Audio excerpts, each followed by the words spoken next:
మాజీ మంత్రి కేటీఆర్ కు ఏసీబీ అధికారులు మరోసారి నోటీసులు జారీ చేశారు. సోమవారం రోజున ఉదయం 10 గంటలకు విచారణకు హాజరు కావాలని నోటీసుల్లో పేర్కొన్నారు. ఫార్ములా ఈ రేస్లో ఈ నోటీసులు జారీ చేశారు.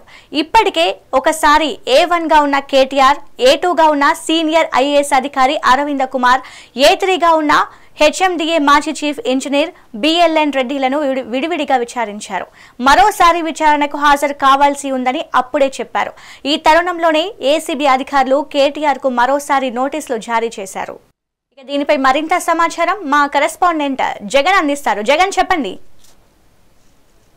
ఇటు ఆ కేసీఆర్ ఫ్యామిలీని నోటీసులు వెంటాడుతున్నాయని చెప్పుకోవాలి. ఏదైతే మొన్నటి వరకు ఇటు కాళేశ్వరం కమిషన్ విషయంలో హరీష్ రావుకు కేసీఆర్కు నోటీసులు వచ్చిన నేపథ్యంలో మళ్ళీ ఈరోజు అయితే ఫార్ములా ఈ కేసుకు సంబంధించి కేటీఆర్ కూడా నోటీసులు వచ్చాయి. ఈ సోమవారం అంటే 16వ తేదీన ఉదయం 10 గంటలకు ఏసీబీ ముందు హాజరు కావాలంటూ ఇటు ఏసీబీకి సంబంధించినటువంటి అధికారులు కేటీఆర్కు నోటీసులు అందించారు. అంటే గతం నుంచి కూడా ఏదైతే ఫార్ములా ఈ కార్ రేసింగ్లో కొంత అవినీతి జరిగిందంటూ కూడా ఆరోపిస్తూ ఏసీబీకి సంబంధించినటువంటి అధికారులు ఇటు కేటీఆర్ను గతంలో ఒకసారి విచారించిన నేపథ్యంలో తర్వాత మళ్ళీ మే 28వ తేదీన కూడా కేటీఆర్కు నోటీసులు అందజేశారు. కానీ అప్పటికే తను విదేశీ పర్యటనలో కొంత షెడ్యూల్ ఫిక్స్ చేసుకున్నానని ఇటు విదేశాల్లో ఇటు అమెరికా లండన్ దేశాల్లో ఆ బీఆర్ఎస్కి సంబంధించినటువంటి సిల్వర్ జూబ్లీ ఉత్సవాలు ఉన్నాయంటూ వాటికి రాలేనని, దాని తర్వాత ఇటు చట్టాన్ని గౌరవించే వ్యక్తిగా తర్వాత తప్పనిసరిగా ఇటు నోటీసులకు హాజరవుతాను, ఏసీబీ ముందు హాజరవుతానంటూ కూడా కేటీఆర్ ఇటు లిఖితపూర్వకంగా ఏసీబీ అధికారులకు అందజేశారంటూ కూడా ఎక్స్ వేదికగా ట్వీట్ చేశారు కేటీఆర్. అంటే దాని తర్వాత ఏదైతే ఆ జూబ్లీ హిల్స్ ఎమ్మెల్యే మాగంటి గోపీనాథ్ అర్ధంతరంగా ముగిచాడు, తన ప్రయాణాన్ని కూడా ఏదైతే తన ట్రిప్ను కూడా ఆ షెడ్యూల్ని కూడా అర్ధంతరంగా ముగించుకొని ఇటు భారతదేశానికి తిరిగి వచ్చారు కేటీఆర్. వచ్చిన నేపథ్యంలోనే మరొకసారి అంటే ఇటు ఏసీబీ అధికారులు తనని విచారించేటువంటి అవకాశం ఉంది కనుక ఈరోజు ఏదైతే మళ్ళీ సోమవారం 10 గంటలకు ఏసీబీ ముందు హాజరు కావాలంటూ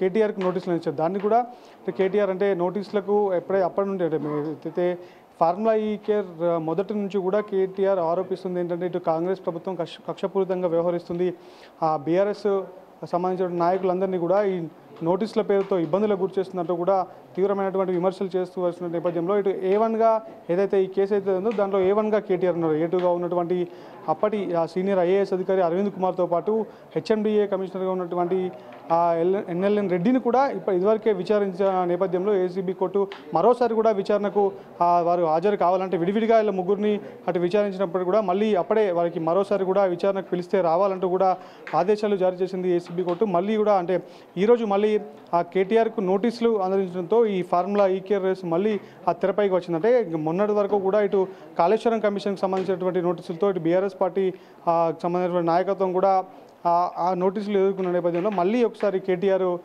నోటీసులు ఇటు తెరపైకి రావడంతో బీఆర్ఎస్ పార్టీకి కొంత ఇటు కష్టంగానే మారే పరిస్థితి. అంటే ముందు నుంచి కూడా ఏదైతే ఈ నెల మొత్తం కూడా ఇటు నోటీసులతోనే ఇటు కల్వకుంట్ల కుటుంబానికి నోటీసుల రావడమే గడిచిపోయింది. అంటే ముందుగా ఇటు మే 9న హరీష్ రావు కాళేశ్వరం కమిషన్ ముందు హాజరయ్యారు, 11న కేసీఆర్ హాజరయ్యారు. మళ్ళీ ఇప్పుడు 16న ఇదే నెల 16వ తేదీన ఏసీబీకి సంబంధించినటువంటి ఫార్ములా ఈ కేర్ రేస్ కేసులో ఏసీబీకి సంబంధించి విచారణ ఎదుర్కొనేందుకు కూడా కేటీఆర్ వెళ్ళనున్న నేపథ్యంలో ఇటు బీఆర్ఎస్ సంబంధించినటువంటి బీఆర్ఎస్ నేతలంతా కూడా కొంత ఆందోళన పడినటువంటి పరిస్థితి కూడా కనిపిస్తుంది. అంటే తమ నేతలకు కూడా వెంటనే నోటీసులు వస్తున్నాయి.